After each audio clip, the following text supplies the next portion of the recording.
This video is sponsored by Miniswap. Alright you lot, welcome back. It's disclaimer time. I'm aware it's April 1st. I'm aware it's April Fool's Day, and for the last however many hours you have no doubt been absolutely hammered, battered by things that simply are not real, but nothing in this video is April Fool's related. Don't worry about it. This is a safe space. You're not going to get, you know, gaslit or lied to or had a fun joke played upon you. No, not here, not today. I don't have anything for this year. Normally I do something. This year I haven't done anything. There is no April Fool stuff over here on Curious TV. Instead, what we've got is a new Boss Nob, and we have some hot off the presses information on what old Peter Turbo's been up to in his downtime. And, oh good lord, look, we'll get to that. We'll get to that in a minute, okay? There's a lot to take in there, there's a lot going on, there's a lot to talk about, and it should be pretty fun if their extremely subtle foreshadowing does turn into anything. But for now, let's have a look at this here Boss Nob, because this lad looks great. Looks really, really good.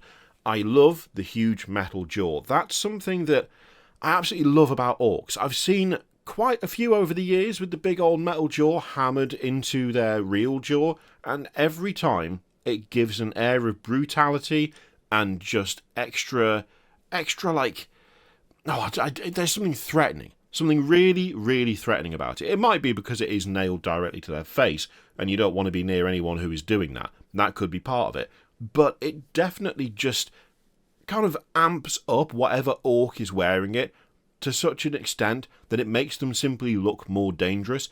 This is no exception. I think this looks absolutely fantastic. Overall, it's not a particularly complex or like complicated miniature. You've got a fairly standard orc lad there, admittedly very chunky. He's got the girth. He's got width to him, this lad, but then he would do because he's a boss nob. He's massive. But he's not particularly over-decorated. There isn't too much going on. He doesn't feel cluttered, but he does still feel like an actual, like something significant. For a start, the custom shooter looks fantastic. I really like the way the belt for the ammo is going down and then looping over the arm. That's a really nice touch. I think that adds quite a bit to the model. It gives it more of a sort of, almost like an action hero pose. That's the kind of vibe I'm getting from it, like sort of 80s action hero. I really like it. It looks great. The gun itself looks very fun. You got a nice combination of various things sellotaped together, as is tradition for Ork custom shooters. You also got a big old chopper there, which, the top part of it at least, the way that sort of reinforcing band is on there, makes it look like it's been two choppers that have been stuck together, which I really, really like. It's a decent looking chopper, that. Also, the paint job on it, that's nice. That's nice. The checkerboard with the weathering over the top, lovely and subtle. I like that a lot, actually. That's very nicely done. It's nice as well that they're using this opportunity to push the fact that the miniatures in the upcoming big box, they are going to have a mix of different things between like Primaris and Firstborn. We've got a Primaris helm on the ground there, smashed in, and a Firstborn helmet on the end of a spike. Lovely combination there. Blood Angels getting that rep right there as well. The gut plate looks fantastic, as it always does, and oh dear god, the cutest squig you've ever seen in your life. Look at that little lad. Absolutely love him. He's so good. Now, before we move on to the rear view of this here Boss Nob, if looking at that lad has made you want to start to expand your orc army, then you should take a look at Miniswap, because Miniswap is an online marketplace built for hobbyists by hobbyists, where you can sell your old miniatures that you no longer want, whether they're new on sprue, still in the box, or fully painted up. And of course, as is logical, because people are selling their miniatures on Miniswap, you can also buy them on there as well.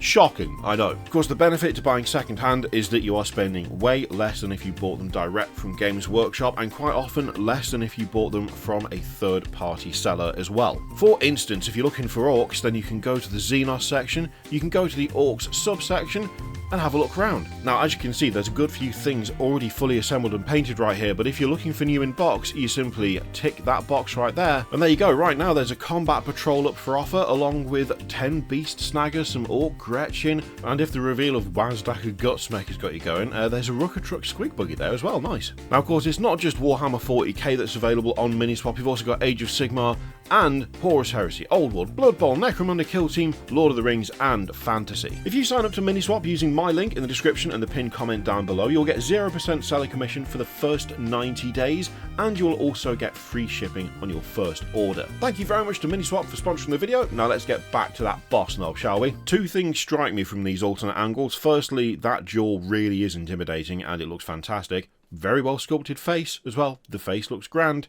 And also, I love how janky the boss pole is. Like, that looks like it's barely holding on. It's just been shoved through a big ring or two, and it's just attached to a plate of metal that is just on his back. I can't tell whether the metal is, like, properly nailed in or whether it's just the straps that are keeping it there, but either way, I do love how it seems like an afterthought. Like it's a case of, or you, stick this in there so that the lads know I'm here. Like, it doesn't look like a properly thought out way of doing anything. It's just, well, just stick it through a hoop so it sits on something. We need to go and kill someone. That's all it is. I just really like that. There is still a little bit of the old Ork boy pose going on.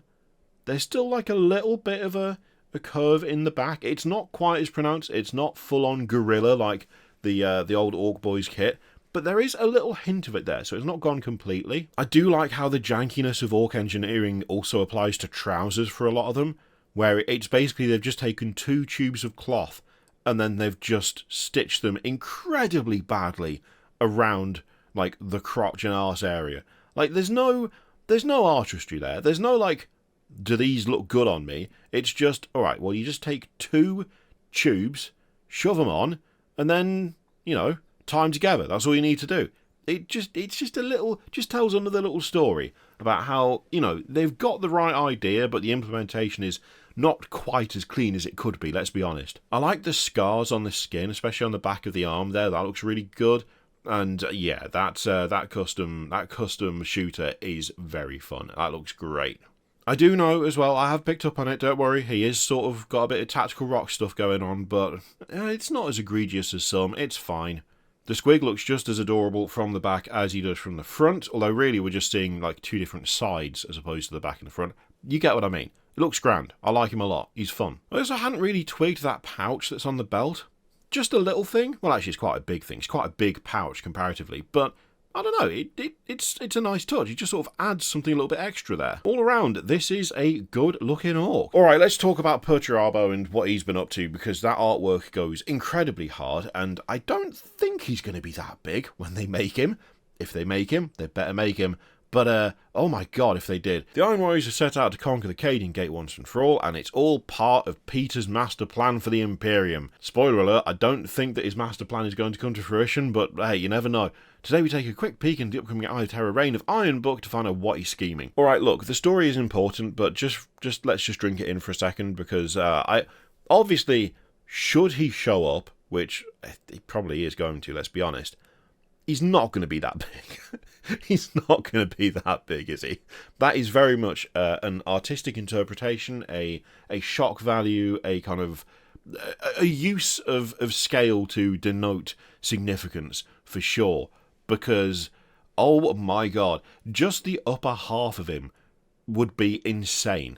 What size base would you need for him to not fall over? I mean, it looks great. It does look amazing. It's very, very cool artwork. It does make me curious as to how, like, what scale he'll actually be. I mean, it's safe to assume, like, Mortarian sized. Like, that would be my assumption, but the sheer amount of stuff coming off him, the sheer number of, like, servo arms and guns, and, like, some of that is, like, Defiler-esque stuff as well. The number of exhaust ports going on up there, the amount of light shooting out of the carapace at the top of his armour is crazy, but it does look incredible. Like, it really, really does. And the thing is, it would be easy to look at that and go, well, I mean, they're just not going to release him. He's not actually going to be a miniature, that's just art. But there's parts in this article that kind of make it seem like he is going to be a miniature finally. I say finally, except, is it finally? Is it finally?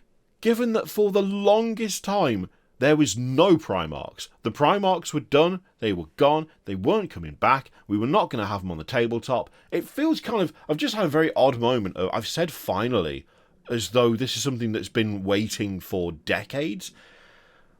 But for more time than we've had Primarchs back, there was no chance of it happening at all. So it feels very weird to suddenly have that realisation of, oh, what, are we actually going to get to see this like legendary figure on the tabletop at long last, when that wasn't even a possibility when I started playing this damn game. Like, it's shifted so much, and I've just suddenly realised that in a very specific way. Anyway, let's carry on, shall we? I mean, they do acknowledge that he's a bit of a monster, isn't he? I mean, yes. Clearly, yes. I do like the way that they've explained like what he's been up to here with his deadliest weapon is his mind. He's been engaging it inside the towers of Medrengard for thousands of years. Every dispatched warband and recalled fleet has been part of his intricate manoeuvres, and now the masterstroke is at hand. The time of the infinite Citadel has come. Essentially, Big Peter Turbo has been sitting there constructing the biggest siege in the entire galaxy by just shoving out fortifications across worlds so that they can keep pushing forwards.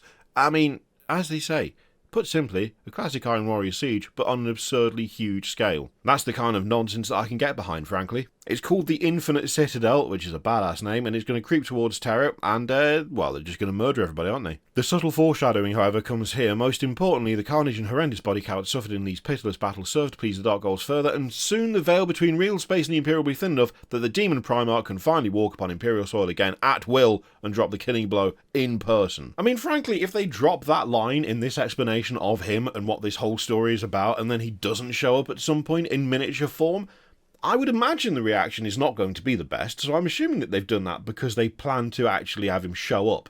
Because it would be so weirdly, like, not harsh, but baffling to be like, yes, this is all part of the plan, this is what he's aiming for, and it will culminate in this that allow him to do this specific thing. We're not going to do it, he's not going to show up. Like, if this all fell apart before it even got to the point where he might be able to walk on Imperial soil, then, I mean, it would kind of make sense in a way, but I don't imagine people would be happy about it. So it kind of feels like the foreshadowing is there for, I mean, his insane arm-covered self to just show up at some point, right? I mean, I really hope that he does, because it looks incredible, that artwork, but yeah, just, how's it going to work? How is it going to work? It's most likely going to look good, but in what way? How so? We're going to have to wait and find out, sadly. But hopefully not. It's going to be ages. It's going to be ages. If it does, it's going to be bloody ages, isn't it? Anyway, enough rambling. Thank you very much for watching. Thank you to Miniswap for sponsoring the video. Check them out using the link in the description and the pinned comment down below. And let me know what you thought of all of that. Perturabo hype predictions, go!